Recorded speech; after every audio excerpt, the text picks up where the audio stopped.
Ficauter, ¿sí? Ficauter Noel Pipí Morales, ¿sí? Eres el número 25 de la lista, así que para que vayas comiendo en la lotería.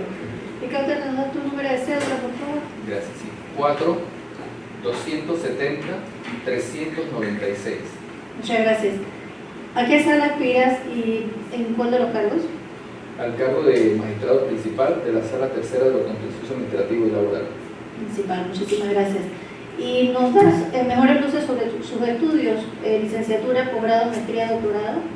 Sí, soy licenciado en Derecho y Ciencias Políticas, egresado de la Universidad del Istmo en el año 2006.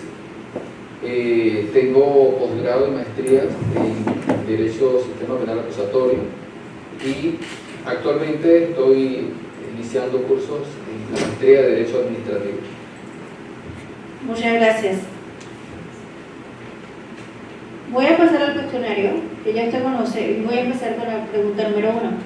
Describa su historia familiar, profesional, y en su opinión, ¿qué cualidades lo hacen merecedor de ocupar un cargo en la Corte, como magistrado de la Corte Suprema de Justicia?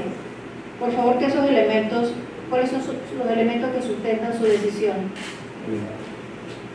En el aspecto familiar, pues nací y crecí en la provincia de Chiriquí, acompañado de mis padres, mis hermanos y hermanas. Tengo un hogar constituido, Dios me bendijo con 3 hijas hoy adolescentes.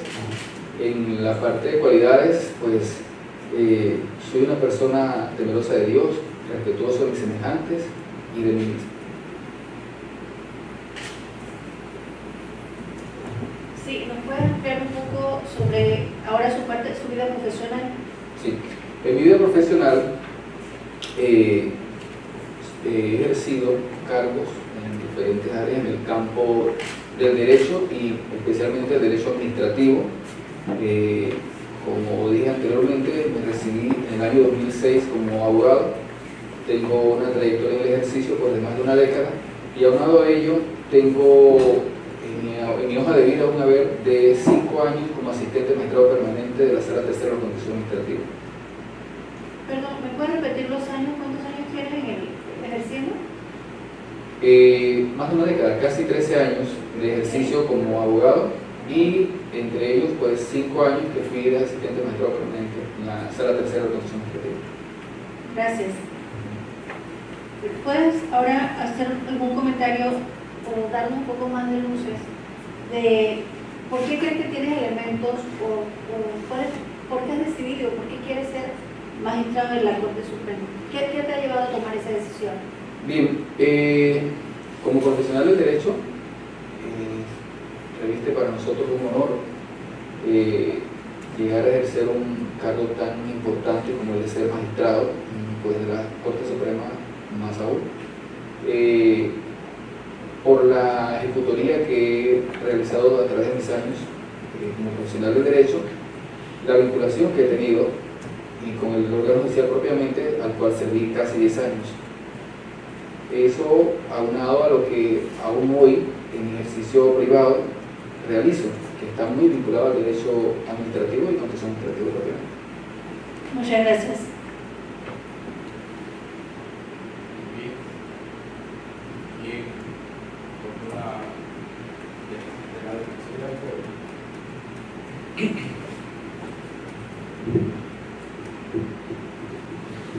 Gracias. Buenas tardes, licenciado. Un gusto tenerlo acá.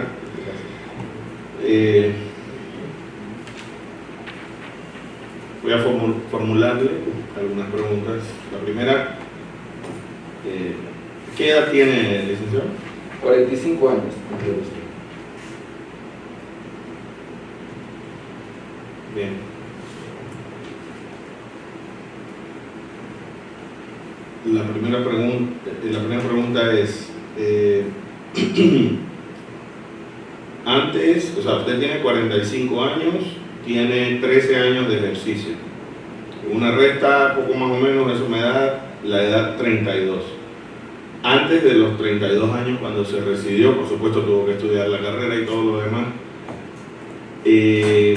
quisiera saber a qué actividad se dedicaba y en qué ámbito profesional se manejaba. Muy bien. Voy a hacer un ligero recorrido de mi vida profesional y pues, naturalmente laboral.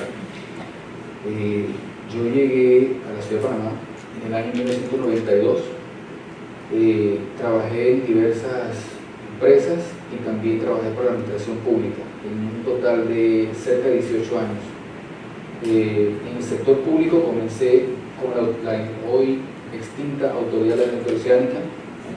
En esa entidad, así es, en la área. En esa entidad serví 5 años en 2 cargos esenciales. Inicié pues mi cargo de mensajero interno para el despacho superior y luego pasé a ser abogado 1 en la Dirección de Contrataciones Públicas, que estaba estrechamente ligada con el despacho superior. Allí pues esa trayectoria me permitió a mí involucrarme un poco más en la parte del derecho administrativo. La contratación pública es un tema muy estrechamente ligado al derecho administrativo. Luego de allí tuve la oportunidad de trabajar para el Ministerio Público. Allí serví en la Fiscalía Auxiliar y también en la Fiscalía 13ª de Circuito. Luego del Ministerio Público pasé al órgano judicial, donde pues hice una carrera también. Fui uno de los pioneros en lo que hoy se conoce como el registro único de entrada, el RUE famoso. Luego del RUE ocupé cargos como escribiente, oficial mayor, secretario encargado a nivel de circuito. También tuve la oportunidad en el órgano judicial de ser juez suplente de circuito penal, defensor del circuito penal, sobre oficio de circuito penal y a nivel distrital. Fui oficial mayor de la Sala Cuarta en funciones de asistente magistrado de la Corte y el cargo que tuve titular de asistente magistrado de la Corte, Sala Tercera de Constitución Administrativo, en este caso para el despacho del magistrado, entonces magistrado Víctor Manuel Benavides Pinilla. Esa ha sido pues mi trayectoria en el sector público. En suma tenemos cerca de 18 años. Naturalmente pues me recibí en el año 2006. Próximamente en noviembre 7 tendría los 13 años de haber recibido mi idoneidad. Sin embargo, antes de haberme recibido ya venía vinculado con el ejercicio de lo que es el derecho propiamente dicho. Vale, gracias. Así llenamos algunos espacios de su carrera que me parece que eran importantes que nos compartiera. Gracias por eso. ¿Ha sido usted investigado por alguna causa penal? No, señor. De esa misma manera, ¿ha sido usted denunciado o investigado por faltas a la ética ante el Tribunal de Honor del Colegio Nacional de Abogados o ante el órgano judicial, el Ministerio Público o alguna instancia administrativa? No, señor.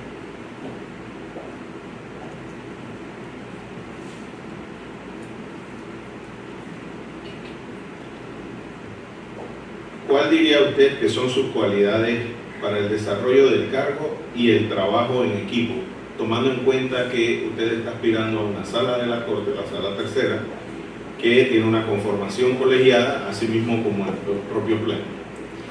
Lo voy a resumir en 3: organización, eficiencia y efectividad. Sin organización no tenemos la eficiencia y ni mucho menos podremos tener resultados eficaces. Yo podría citar un ejemplo, como ya he sabido aquí en esta sala, como parte del órgano judicial en su momento, tuve conocimiento, y un ejemplo que quiero citar: el Pleno de la Corte Suprema de Justicia tiene una modalidad para lo que es la lectura de los fallos. El magistrado ponente propone su proyecto y en una lectura simultánea que se debe hacer en 8 días, se le da a cada magistrado que integra el pleno para que proceda con ello. Si al cabo de 8 días no se hace ninguna observación o no se ha devuelto, se retira el proyecto y se entiende que el resto de los magistrados están de acuerdo con la propuesta del magistrado ponente. Y luego se procede entonces a hacer el tiraje del documento original y en consecuencia para que se recojan las firmas en línea. ¿Qué quiero decir con esto? Ahí hay una organización, ahí hay una eficiencia. Al margen de lo que sea la decisión, la eficacia está en que todo eso se haga en ese término. Eso es un ejemplo que yo podría citar en relación a esas tres cualidades que a inicio enuncié. Eso lo establece en el aspecto del conocimiento del procedimiento interno. Pero para ser magistrado de la Corte Suprema hay otras consideraciones que esta comisión efectivamente ha recogido, y vamos a seguir pues ahondando en el tema de las preguntas, si me lo permite. Siendo magistrado, de llegar a ser magistrado, ¿considera usted que tiene el carácter necesario para tomar decisiones? Y sobre esta pregunta le agradezco que fundamente su respuesta, si puede, con algunos ejemplos. Muy bien. Sí, considero que sí, pues mis decisiones las tomo fundamentados en el conocimiento y la experiencia, acompañadas de la honestidad, probidad e imparcialidad. Ejemplo de ello, puedo decirlo en el plano personal, cuando decidí dejar el órgano judicial para irme a la vida privada, a sabiendas de que después de tantos años y de no conocer nada de la vida privada, se convirtió en un reto, y pues hoy, después de 7 años, realmente me ha sido una decisión que valió la pena y así lo considero. En otro plano puedo decir, reiterando que tengo 3 hijas adolescentes, llevarlas adelante, tenerlas ya, al menos la mayor ya está cerca de iniciar la universidad, en ese rol de padre y de profesional, pues son decisiones que corresponden manejarlas con mucho cuidado, dadas las situaciones que estamos viviendo en estos tiempos. Muy bien. ¿Alguien más? Después le doy la sala ahora.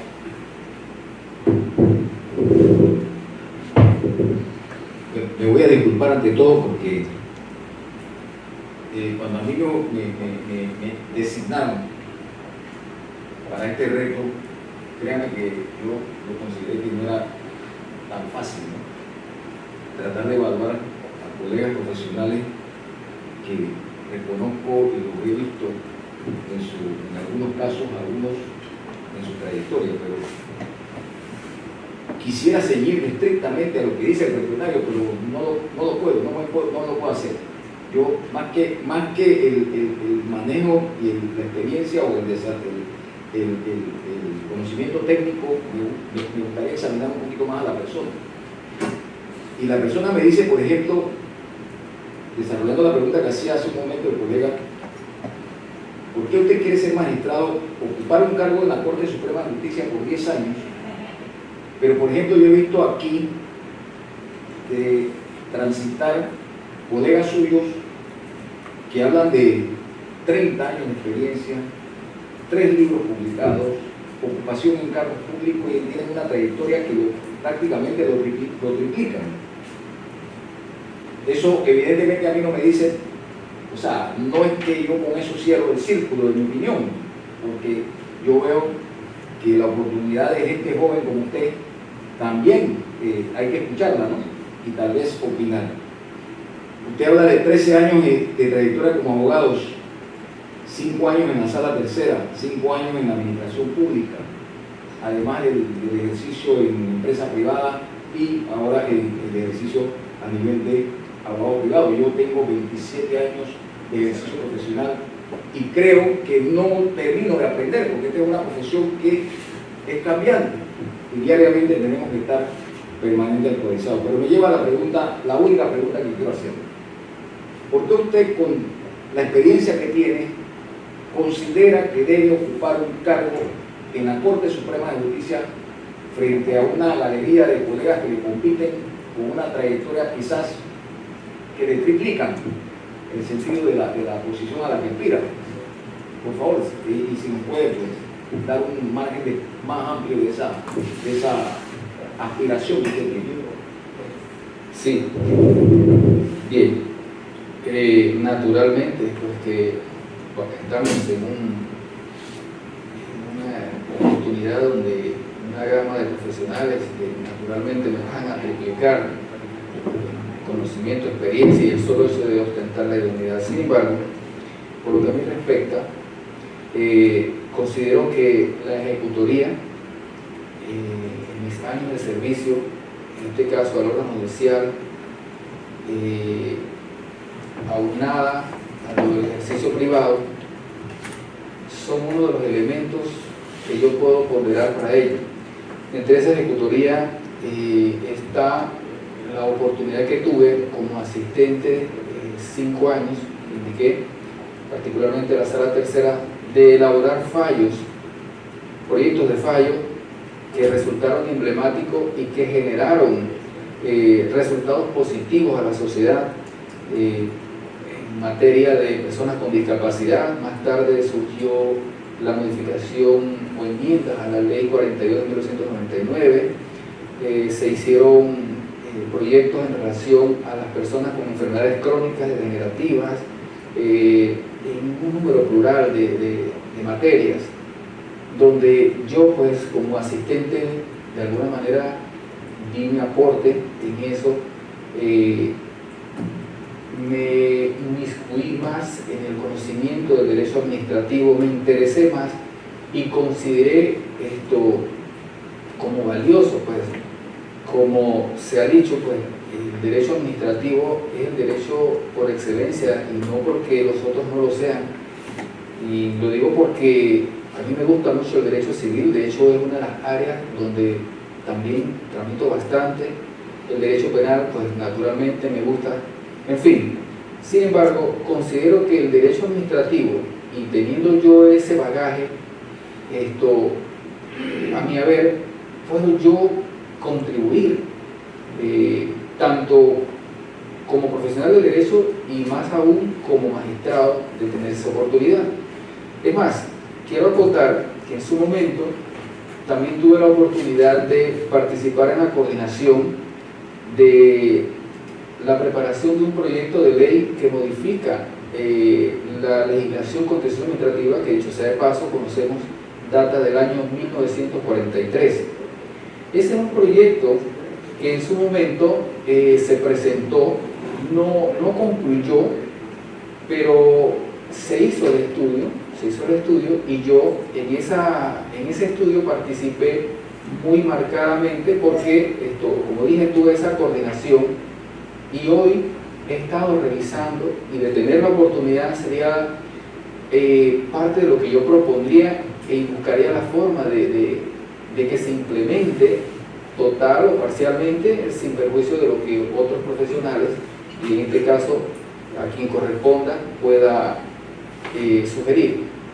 Entonces, teniendo esa experiencia y sin limitarme a pensar de que porque otras personas tienen más años de ejercicio o más experiencia profesional, no supone que yo no me sienta capaz o apto para poder ejercer ese cargo. Pues en los años de servicio lo hice lo mejor posible y pues los resultados se han visto, aunque mi nombre no tiene por qué aparecer por la condición de asistente, pero se quedaron escritos en blanco y negro. O sea, usted me está diciendo que usted no individuo el reto. No, señor. Vale. Ok, gracias. Doctor. Usted ha manifestado que trabajó en el contencioso 5 años. ¿Qué lo motivó a usted a salirse del órgano judicial y ahora lo anima a retornar a la Corte Suprema de Justicia? Sí, bien. Cuando yo decidí salir a ejercer privadamente es porque yo quería tener ese conocimiento, esa experiencia, esa vivencia que, como decimos en el ardor común de la calle. Yo quería ver otras materias, como persona profesional les puedo decir que cuando uno está mucho tiempo en una sola área, uno se vuelve especialista en eso, pero llega un momento que si a usted le preguntan de otra área, usted se queda, no sabe qué decir. Entonces yo quería como oxigenarme, pero nunca perdí de vista el interés de regresar. Yo quiero el órgano judicial, lo siento como si fuera mi casa, o sea, y no es que no le tenga cariño al Ministerio Público, porque también estuve allá, pero el órgano judicial para mí ha sido más que mi escuela. Entonces, si yo puedo dejar como un legado a esta nación mi contribución a través del ejercicio en un cargo como ese, con lo poco o lo casi nada que he conocido en mis pocos años de vida, quiero hacerlo, aplicando la acuciosidad con la que me he dedicado cada vez que he atendido las causas que se me han asignado, tanto como asistente magistrado y como en la vida particular propiamente de litigio y consultoría.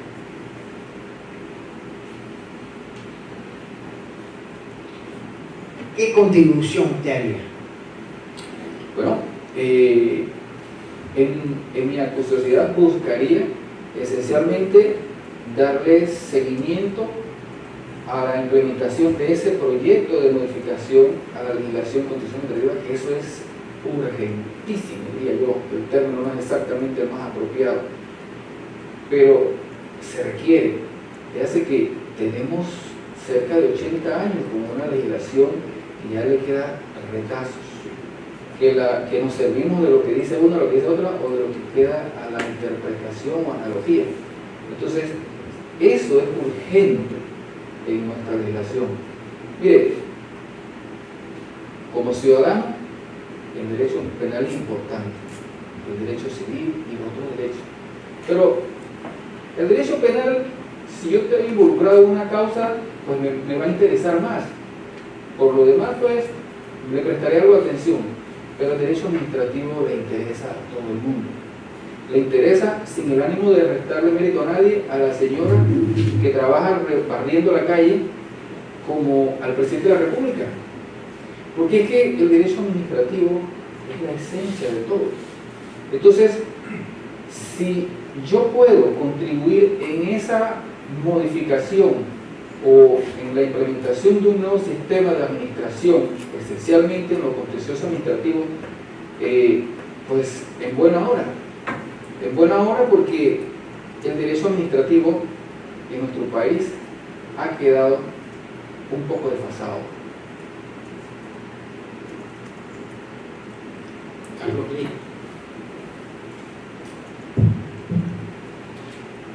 La pregunta 9 del cuestionario que se le presentó hacía alusión al tema de la transformación desde su perspectiva, la transformación, o desde su visión, la transformación que usted considera debe apuntar la Administración de Justicia, pero yo complementaría previamente si usted puede señalar algunas falencias o algunas en cuanto a Administración de Justicia se refiere, porque usted, aparte de la expertise que pueda tener en lo contencioso, va a integrar a un cuerpo que está muy dolido, que está falto de institucionalidad, que es el órgano judicial. En ese sentido, me gustaría saber si usted, por la experiencia además, porque estuvo también en la Defensoría de Oficio, Sí. también, conoce de adentro un poco al sistema, cuáles serían las cosas más importantes para corregir de los defectos que en su percepción tiene el órgano judicial. Muy bien. Mire, sí considero que es necesaria la transformación. Y paso a indicar lo siguiente. El órgano judicial carece en gran medida de que sus funcionarios sienten una inconformidad, existe en ellos podríamos denominarla una especie de desatención. Por el otro lado, no se evidencia tajantemente o de manera palpable un sentido de pertenencia y disposición en un número plural de los que lo integran, porque no podemos llamarnos engaño. Hay mucha gente buena, pero también hay algunas otras personas que no los vamos a llamar malos, sino que de repente se sienten descontentos. A ello le sumamos, con el respeto merecido, pero la falta de disposición del resto de los órganos del Estado, que no han asignado un presupuesto adecuado para un órgano de tanta relevancia como es el órgano judicial. Un Estado sin una adecuada administración de justicia o sin ese recurso esencial para poder paliar esas necesidades, está mal. Entonces, ciertamente yo estuve en el área penal, estuve en el área civil y contencioso administrativo. Eso pues a mí me da la oportunidad de hablar con bastante propiedad, porque efectivamente conozco en gran medida las entrañas de la institución.